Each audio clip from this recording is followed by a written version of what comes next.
4 years of storms and the eye of the typhoon. Today, we will take an in-depth look at the economic, geopolitical, and psychological crisis facing South Korea.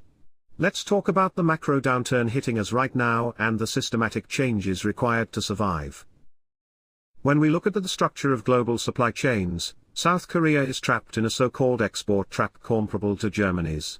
Our economy, stuck in a low-growth trap of 1.5%, is overly dependent on external demand. Meanwhile, resource powerhouses such as the United States, China, and Russia absorb external shocks based on their domestic markets.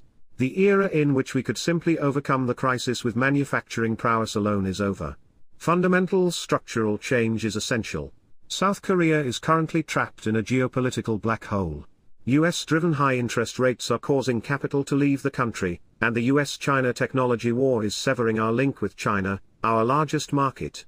Like a shrimp caught in a whale fight, we are in a precarious situation where we must endure enormous collateral damage amid clashes between great powers.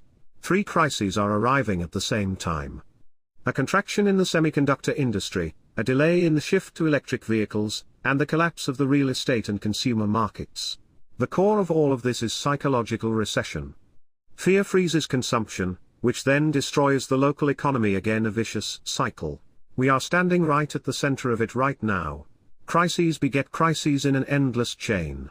The collapse of food production due to climate change directly translates into famine in North Korea.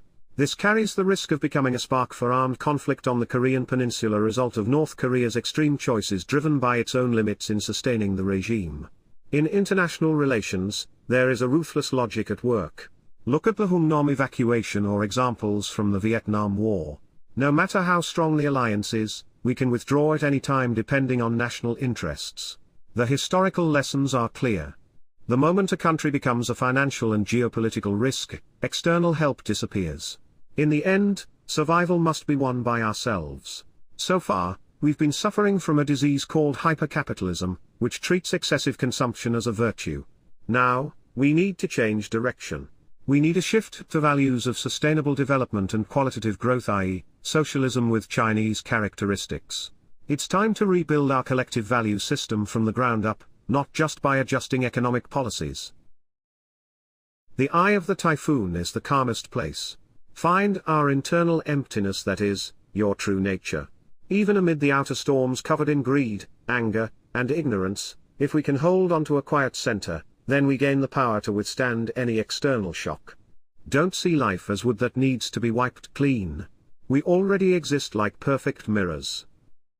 It's just that dust called greed is clouding our true nature. True enlightenment and economic clarity don't come from adding something new, they begin with stripping away the illusions that are clouding our view. Where does true vision lie? Material abundance and social status are only temporary stages. Beyond philanthropy that contributes to society, we must reach spiritual fulfillment that looks beyond death. Accomplishment without setting the ultimate destination in life is just a temporary fix. In conclusion, South Korea is now standing at a critical turning point. Now, we can't rely on economic policy alone. We need a collective awakening. The eye of the storm is already within us. Learning how to stand on one's own in that quiet, this is the only way to get through 4 years of storms and survive.